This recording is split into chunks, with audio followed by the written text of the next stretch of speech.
안녕하십니까. 1월 18일 시황을 말씀드리겠습니다.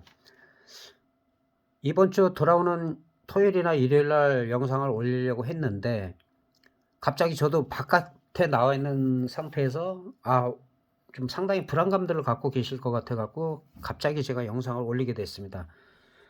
지금 사무실이 아니기 때문에 제가 손으로 잡고 지금 영상을 올리고 있기 때문에 조금 영상에 고르지 못해도 좀 이해 부탁드리겠습니다.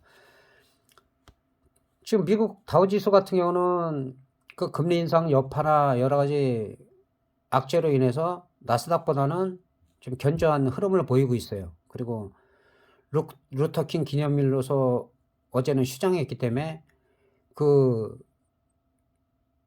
그저께 밑거리를 상당히 강하게 달았기 때문에 오늘은 상승할 수도 있는 자리를 만들어 놨습니다. 그러나 현재 그 장외 나스닥에서 300포인트 넘게 하락을 하고 있어요. 그거는 이제 사우디아라비아가 그 예멘의 그 반군들 수도를 공습해서 그 국제 유가가 급등할 수 있는 영향이 있고 걸프만의 그 지정학적 리스크가 발생을 했기 때문에 갑자기 급락을 한 겁니다. 근데 이런 급락은 오래 가지 않습니다. 전면전으로 가지 않는 한 길어도 뭐 일주일 이상 대부분 가는 경우가 별로 없어요. 그래서 일단은 오늘 제일 중요한 거는 갑자기 제가 영상을 큰 이유도 개파락을 미국 시장이 하더라도 과연 밑거리를 얼마나 다느냐. 밑거리를 강하게 달아주면 오히려 이번 주에 상승 모드로 갈 수도 있는데 밑거리가 강하지 않고 지금 그저께 밑거리를 하회해 갖고 끝난다. 그러면은 이거는 추가 하락 35,000대까지도 빠질 수가 있어요.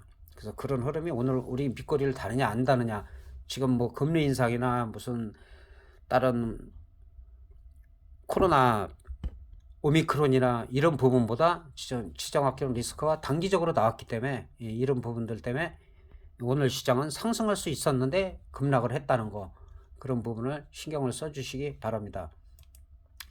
우리 시장 같은 경우도 오늘 같은 경우는 좀 밑거리를 좀 강하게 달거나 양봉이 나올 수가 있는 상황이었었는데 갭상승까지는 좋았어요. 갭상승에서 2,800을 충분히 돌파해서 2,900대 안착을 할 수가 있었는데 갑작스러운 악재로 인해서 시장이 하락한 거기 때문에 이런 부분은 크게 오래 가지 않는다는 거. 오히려 우량주 하시는 분들은 매수의 기회다. 항상 그러나 분할 매수 5번 10번에 나눠서 분할 매수하는 포인트가 중요하고, 그 다음에 미국 시장이 아까 말씀드린 대로 밑거리를 강하게 달지 않으면은 우리도 2820선까지도 다시 하락을 할 수가 있다. 여기서 이제 쌍바닥을 만드느냐 아니면은 추가 하락을 하느냐. 추가 하락 하더라도 2800선은 일단은 제가 봐서는 이 정도 선에서는 반등이 좀 강하게 나올 수도 있다. 지난번에 이 사선 추세대를 제가 말씀을 드렸는데 이 사선을 또 넘지 못했죠. 넘지 못하고 또 하락하고 있습니다.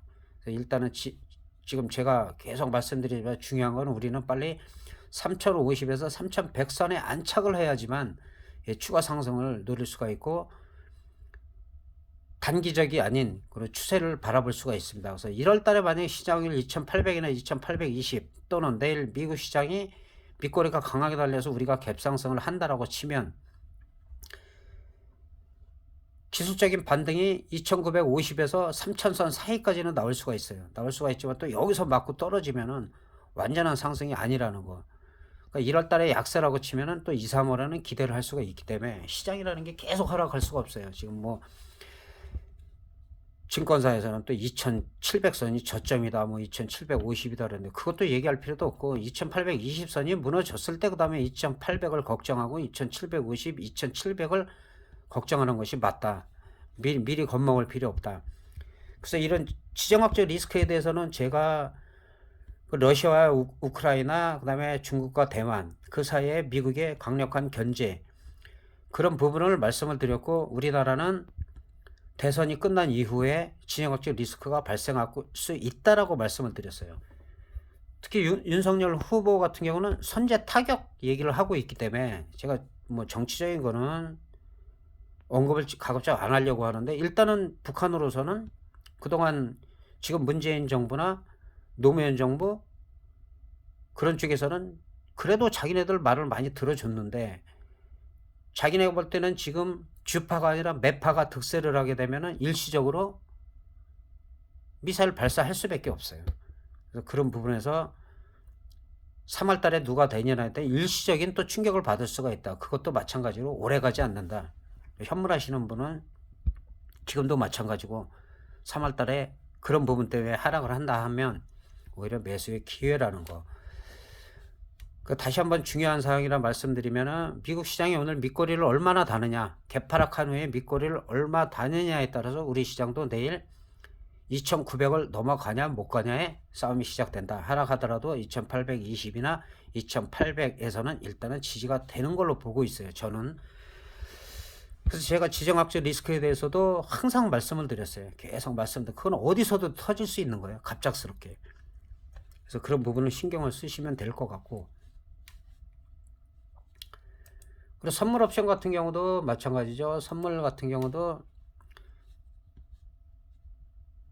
오늘 반등할 수도 있었죠. 반등 뭐 갭상승에서 잘 올라가다가 갑자기 그 사우디 악재가 터지면서 이렇게 급락을 한 거기 때문에 그거에 비해서는 사실 크게 빠진 건 아니에요. 그러나 내일은 379.65가 일단 지지가 안 되면은 일단은 매수 쪽은 아니라는 거. 단기 매도든지 아니면은 상승 쪽을 보시는 분은 관망이라는 거. 예, 그렇게 말씀드릴 수가 있겠습니다. 그리고 옵션 같은 경우는 현재는 380선에서 한 6점대를 보이고 있기 때문에 이거는 뭐 이번 주, 다음 주 월화 정도까지 해서 한 뭐 4점대까지 줄어들어야지 옵션에서 쉽게 얘기해서 먹을 게 있다. 아직까지는 계속 박스를 그리는 거고, 오늘 같은 지정학적 리스크에서도 뭐 풋옵션이 엄청나게 올라간 건 아니다. 그렇게 볼 수가 있겠습니다.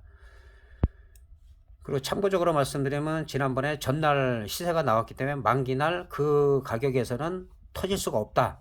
그래서 뭐 300% 왔다 갔다 해다가 뭐 끝났는데, 갭상승해도 바로 눌러버렸기 때문에 그거는 전체적으로 수익을 낼 수가 없는 구조였다. 그래서 당일날은 프리미엄이 죽지 않은 상태에서는 급등은 없었다는 거. 콜옵션 같은 경우는 내일 이 저점이 중요해요. 그러니까 미국 시장이 밑꼬리가 크게 달고 강하게 반등을 한다면 오히려 갭상승할 수가 있어요. 근데 만약에 갭하락해서 이 1.78, 392.5가 1.78을 바로 올라오지 못했을 때는 콜옵션을 매수하면 안 돼요. 예, 그게 포인트입니다.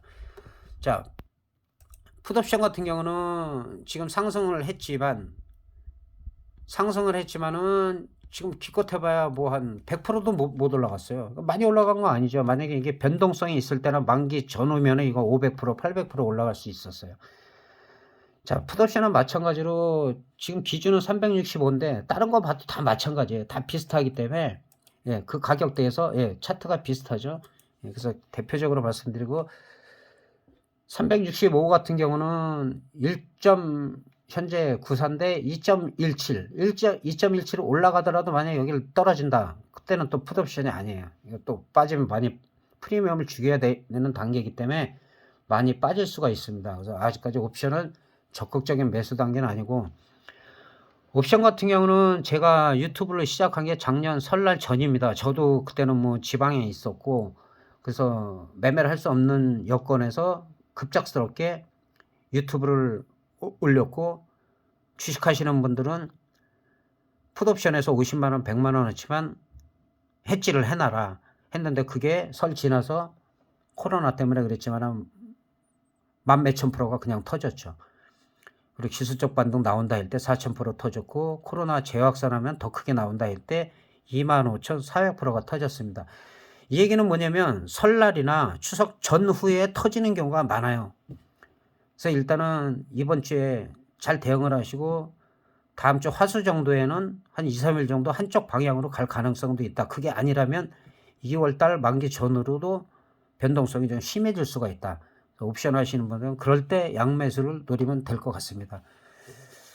그래서 간단하게 그렇게 설명을 드리고, 그 다음에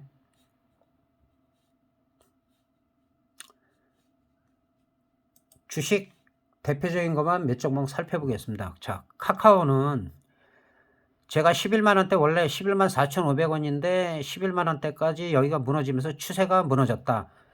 추세가 무너졌을 때는 현재 이거 바라보면 안 된다. 카카오 자체가 나쁜 건 아니에요.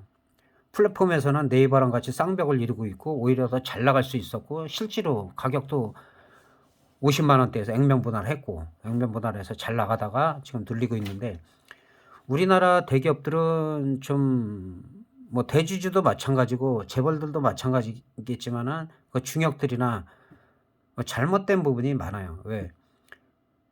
자기네 주가가 올라가면 그걸 팔더라도 어느 정도 눈치껏 팔아야지. 그걸 한꺼번에 다 매도를 해버리면 결국에 가서는 그거 투자자들만 개인 투자자들만 피해를 보는 거 아닙니까?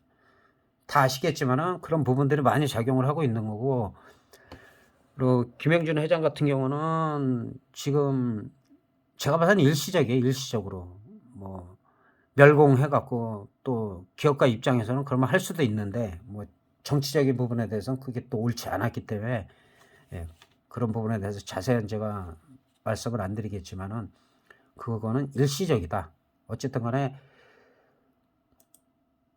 자기네들 그 보유하고 있는 주식을 너무 급하게 주가가 많이 올라서 다 팔아버리면 과평가됐다는 걸 스스로 인정하는 꼴이 되는 거기 때문에 주가는 하락할 수밖에 없어요. 그래서 그런 기업인들이나 대주주 중역들의 그런 도덕성에 그런 건 좀 문제가 있다. 그래서 그런 부분이 좀 해소돼야 되고 오스템 임플란트처럼 그렇게 말도 안 되는 횡령을 했다는 거는 완전히 그 투자자나 국민들을 우롱한 처사다. 그래서 그런 부분들이 해소가 되면 다시 시장은 안정을 찾을 수밖에 없습니다.